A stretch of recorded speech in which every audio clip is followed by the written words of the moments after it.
Hi, எப்படி இருக்கீங்க? இன்னைக்கு என்னோட மெனுவில் இருக்கிறது ஒரு நவராத்திரி ஸ்பெஷல். நவராத்திரி அப்படின்னாலே வெரைட்டி ஆஃப் சுண்டல், அதே மாதிரி ஸ்நாக்ஸ் அதான். பட் ஆனால் ஒரு விரதத்துக்கு சூட்டபுளாக இருக்கிற ஒரு டிஷ், நவராத்திரிக்கும் பொருந்துகிற ஒரு டிஷ் தான் ரொம்ப முக்கியமானது. இந்த ஜவ்வரிசி கிச்சடி அப்படின்னு சொல்கிற நார்த் இந்தியாவில் ரொம்ப ஃபேமஸாக இருக்கிற சாபுதானா கிச்சடி அதான் இன்றைக்கி பண்ண போகிறோம். இது ப்ராசஸ் ரொம்ப சிம்பிள், ஒரு 5 நிமிஷத்தில் பண்ணிடுற ஒரு டிஷ் தான். ஒரு குயிக்கான டிஷ், வித்தியாசமாக இருக்கும். பட் அதில் ஒரு மெத்தட், அந்த ப்ராசஸ் தான் ரொம்ப முக்கியம். வாங்க இன்னைக்கு இதயம் வழங்கும் சாபுதானா கிச்சடி அப்படின்னு சொல்கிற ஜவ்வரிசி khichdi. I'm Sundar, welcome to ரெசிபிcheckr.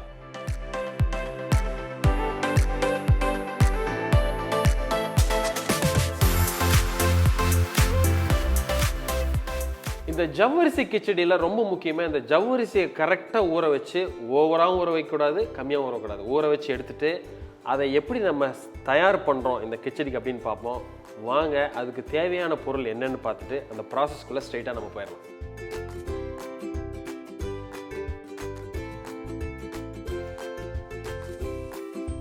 இந்த சாபுதானா கிச்சடியில் இன்னொரு ஸ்பெஷாலிட்டி அப்படின்னா, நம்ம ட்ரெடிஷ்னலாக எப்பொழுதுமே யூஸ் பண்ணுற 2 எண்ணெய் யூஸ் பண்ணுவோம். அதாவது நல்லெண்ணெய், கடலெண்ணெய்.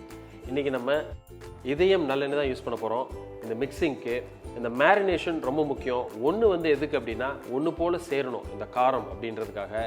ரெண்டாவது இந்த நல்லெண்ணெயோட ஃப்ளேவர், அது ரொம்ப முக்கியம். அதே மாதிரி இன்றைக்கி நம்ம கடலெண்ணெய் யூஸ் பண்ணி தான் நம்ம ஃப்ரை பண்ண போகிறோம். அதுக்கு நம்ம மந்த்ரா கடலெண்ணெய் யூஸ் பண்ண போகிறோம்.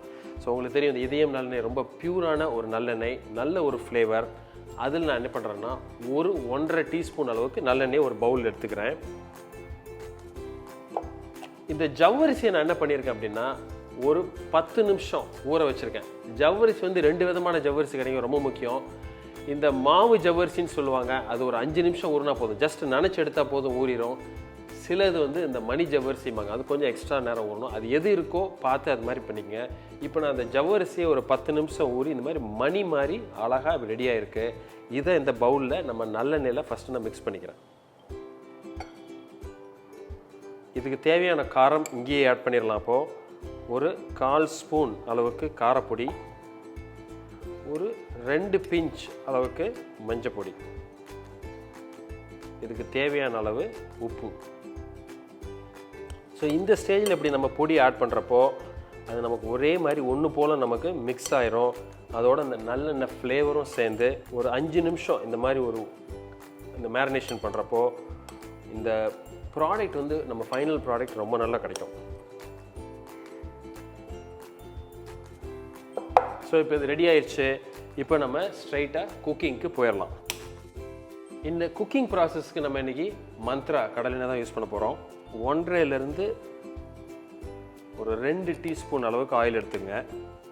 நம்ம எடுத்துருக்கிற மந்த்ரா கடலெண்ணெய் லைட்டாக சூடாகி அது ரெடியாகி வரப்போ நல்ல ஒரு ஃப்ளேவர். கடலெண்ணெயில் குக் பண்ணுறப்போ அதோட நேச்சுரல் ஃப்ளேவர், இந்த ஆயில், அதாவது ரீஃபைண்ட் ஆயிலில் குக் பண்ணுறப்போ அது ஒரு மீடியம், அந்த மீடியம் பார்த்தீங்கன்னா நியூட்ரல் மீடியம்னு சொல்லுவோம்.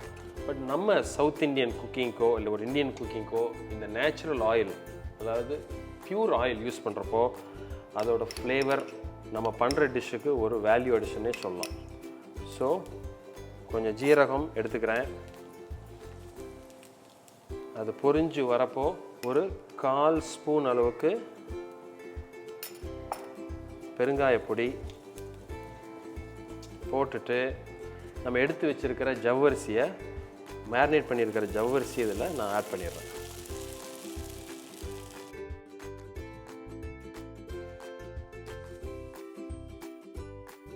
ஸோ நமக்கு லைட்டாக சூடாகி வரப்போ இந்த ஸ்டேஜில் என்ன பண்ணுறேன் அப்படின்னா, நம்ம பொடி பண்ணி வச்சுருக்கிற வறுத்த வேர்க்கடலை பொடி, நம்ம ரெகுலராக கிடைக்கிற வறுத்த வேர்க்கடலையை ஒரு மிக்சிலேயோ இல்லை கிச்சன் பிளெண்டர் எது உங்களுக்கு அவைலபிளாக இருக்கோ இந்த மாதிரி பொடி பண்ணி வச்சுக்கோங்க. ஸோ இதை இப்போ நான் பொடியை தூவுறேன். ஒரு 2.5 ஸ்பூன் அளவுக்கு இந்த குவான்டிட்டிக்கு நான் தூவுறேன். நம்ம ஏற்கனவே இதில் காரப்பொடி, மஞ்சப்பொடி, உப்பு 3மே அதில் ஊற வச்சிட்டோம் ஜவ்வரிசியில். ஸோ அது தேவையில்லை. ஸோ இப்போ இந்த பொடி நமக்கு நல்ல ஒரு அழகாக கோட்டாகி வரப்போ இந்த வேர்க்கடலை பொடி ஆட் பண்ணுறப்போ ஒரு நல்ல ஒரு ஃப்ளேவர், அதே மாதிரி நல்ல சத்து, நல்ல ஒரு ப்ரோட்டீன். ஸோ இது ஆல்மோஸ்ட் ரெடி. ரொம்ப குயிக்காக சிம்பிளாக பண்ணுற ஒரு டிஷ் தான். நல்ல ஒரு கை அளவுக்கு கொத்தமல்லி நல்லா தூவிடுங்க. ஒரு நல்ல ஒரு கலர்ஃபுல்லான ஒரு டிஷ் இது. ரொம்ப சிம்பிளாக ஒரு 5 நிமிஷம் ஒரு 10 நிமிஷத்தில் பண்ணுற ஒரு குயிக் டிஷ் இது. இது வந்து நமக்கு வந்து ஈஸி டைஜஷன், நல்ல ஒரு ஹெல்தி ப்ரோட்டீனான டிஷ் இது. ஏன்னா நம்ம வேர்க்கடலை ஆட் பண்ணியிருக்கோம். நல்ல இந்த ஃப்ளேவர், இந்த நல்லெண்ணெய் கடலெண்ணெய் ரெண்டுமே மிக்ஸ் பண்ணி நம்ம இன்றைக்கி என்ன நேச்சுரலாக நம்மளால் ஆட் பண்ண முடியுமோ அதை ஆட் பண்ணி ஒரு சிம்பிள் டிஷ்ஷை ரொம்ப ஒரு கலர்ஃபுல்லாக, ரொம்ப டேஸ்டியாக, ரொம்ப ஒரு மணத்தோடு பண்ணியிருக்கோம் அது. ஸோ இது ரெடி. ஸோ இன்றைக்கி ரொம்ப சிம்பிளாக ஒரு சூப்பர் ஃபாஸ்ட் ரெசிபி தான் இன்றைக்கி அந்த சாபுதானா கிச்சடின்னு சொல்கிற ஜவ்வரிசி கிச்சடி. நவராத்திரி ஸ்பெஷல், ஈஸியாக பண்ணிடலாம். டெஃபினட்டாக இந்த நவராத்திரிக்கு இதை ட்ரை பண்ணிவிட்டு உங்களுக்கு என்ன ஃபீட்பேக் வந்திருக்குன்றது எங்களுக்கு கமெண்ட் மூலமாக சொல்லுங்கள். அதே மாதிரி உங்களோட எக்ஸ்பீரியன்ஸ் எங்களோட ஷேர் பண்ணுங்கள். இந்த ரெசிபி பிடிச்சிருந்தா உங்கள் ஃப்ரெண்ட்ஸோடு ஷேர் பண்ணுங்கள். இதே மாதிரி இன்னொரு நாள் இன்னொரு ரெசிபியில் உங்களை மீட் பண்ணுறேன். அது வரைக்கும் happy cooking and happy Navaratri.